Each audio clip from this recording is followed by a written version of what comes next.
This is the Superpowered Mind podcast for inquiring individuals who are tired of the struggle for peace, happiness, and clarity. I'm Claire Diamond, ready to help you explore the principles of the mind, the self, and reality to unlock ultimate mental freedom. This podcast is the one to listen to if you're ready to experience the capabilities of the superpowered mind. Hi, everybody. Welcome to our new podcast episode.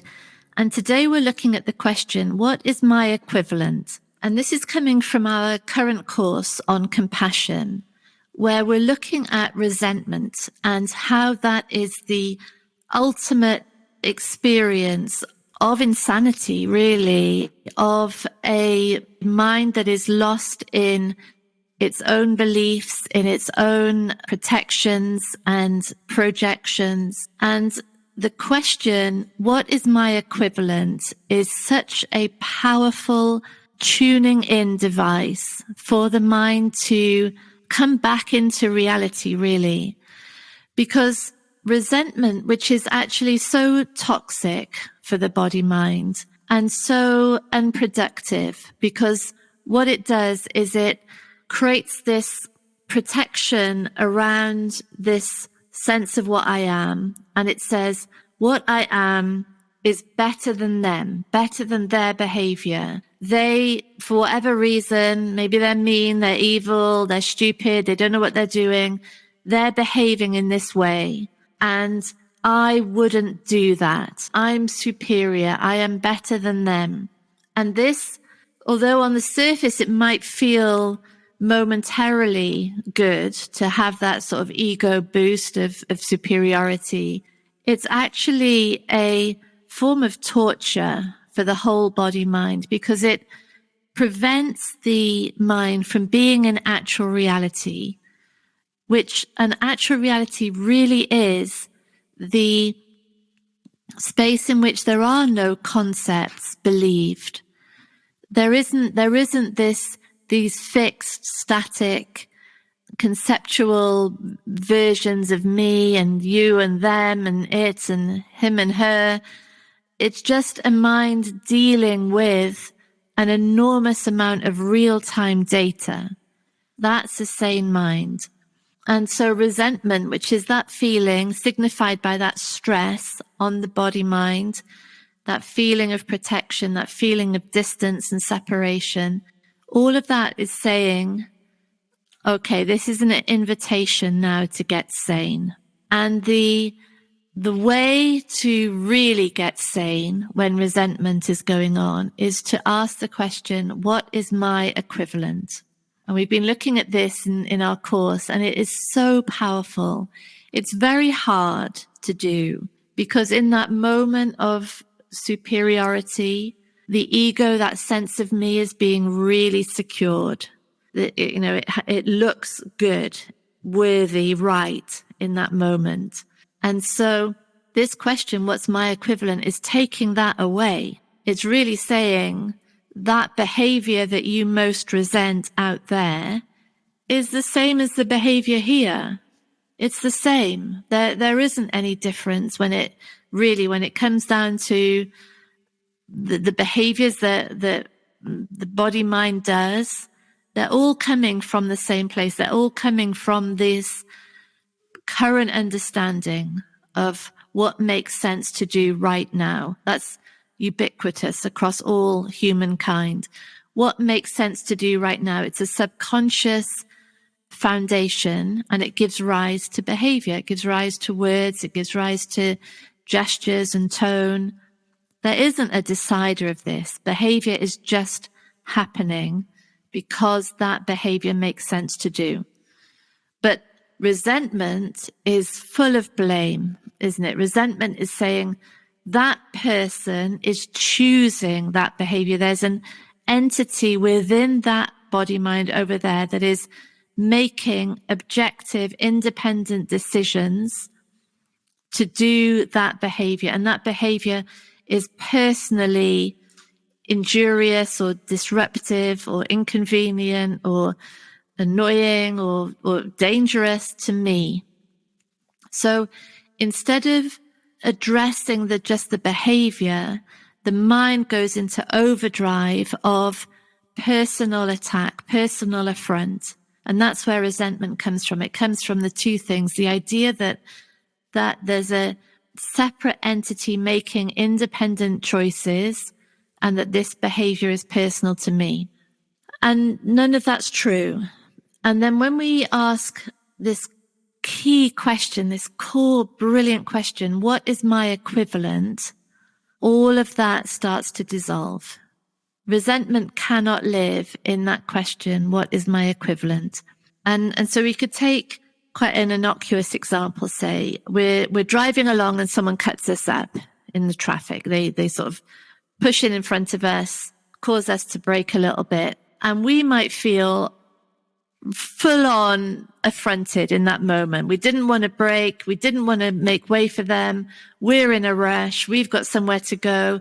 Who do they think they are? I didn't signal to them. I didn't give them permission to do that. And so there's resentment of that behavior. And that stress in the body can continue to build, really. The mind feasts on that resentment because there is a ego hit in that, an ego boost. And all of a sudden, the mind is gathering all other examples of why we're hard done by, all the reasons we have to be annoyed. We might be thinking about our work that we're heading to that day and how resentful we are of what the boss has asked us to do, or how slow our employees are, or how disruptive or incapable the colleagues are. And so resentment is building because there's an ego solidification in that resentment. It's beguiling to the ego to be in resentment, but it feels awful because at the same time, the whole body-mind system is out of alignment, it's out of reality. So without the question, what's my equivalent? The mind is just locked in to resentment. But instead, that stress, that initial feeling of separation now is the cue to ask, what is my equivalent of this car cutting in front of me? Have I done exactly the same thing? Really it's confronting question because it's saying, where am I doing the same behavior that I most resist right now? And it might be that we literally did the same thing 3 seconds ago, 5 minutes ago, 10 minutes ago. We might have done exactly the same thing to this exact car that is pushing in front of us right now. And it often is the case when we ask the question, what is my equivalent? That we find we're doing exactly the same thing to the very person. It might be that we say, she's really annoying me at the moment. I'm finding her so judgmental. I'm finding her so critical. She's, she's actually being very mean. She's picking someone apart and judging them all the time. And I don't like that. So in that moment, there's resentment, and that stress is saying, what's my equivalent? And my equivalent is doing exactly the same thing to that person. So the person I most resent for her behavior, my behavior is identical towards her. And it's so confronting to have this. There's no space for superiority in it. There's no space even for separation. This is a humbling moment. There's not even any sort of superiority in being humble. It's just really, it's right. I am doing exactly that same thing. And so in that acknowledgement, the resentment can't survive. It's the end of that gravy train for the ego. It's over. And what's my equivalent? It might be that the behavior is exactly the same. It might be it's exactly the same to that same person we resent, or the behavior might be different, but of the same nature. And it might not be that we're doing it to this person, but we might be doing it to someone else. So for example, if I'm resentful of my children for not tidying their rooms, like really cross, so fed up. Why is it always such a mess in here? And I say, well, what's my equivalent? Well, I don't have an equivalent. I'm really tidy. My room's immaculate. The rest of the house is really tidy. But actually, maybe my computer, which really is my room, it's where I spend most of my time.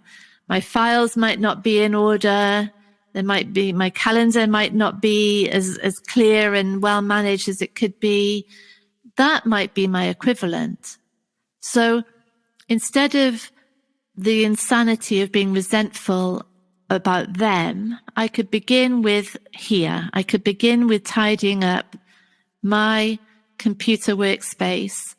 And until that's done, I might as well just forget about the other people, because they exist in my lack of organization, my lack of acknowledgement of where I'm untidy. That's where this whole situation is held. The irony is that once my equivalent is acknowledged and addressed, then the things that I was resentful about just disappear. It can be really expected that when we start clearing up our own stuff, becoming more congruent, more honest, more aligned, with more integrity, so much changes, because so much of what is resented is held in place because we're not acknowledging our own behavior, our own stuff. And there's an amazing example of this, which many of my clients will have heard me read out before. It comes from Dr. Edith Eger's book, The Choice.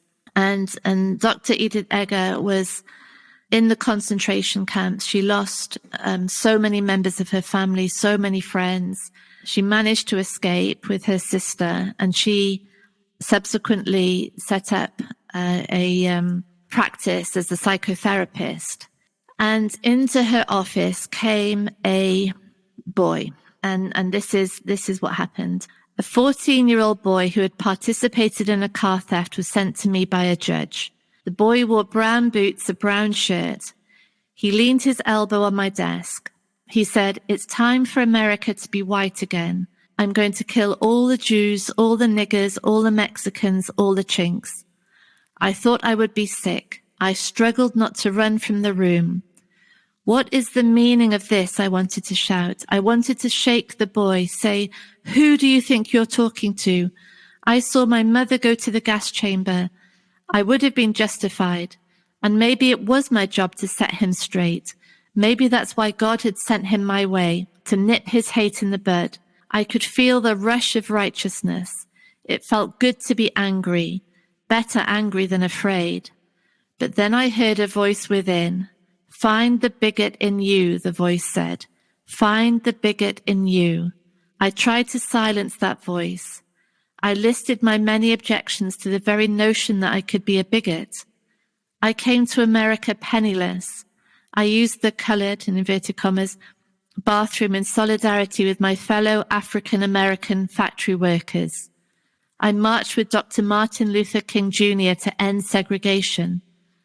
But the voice insisted, "Find the bigot in you.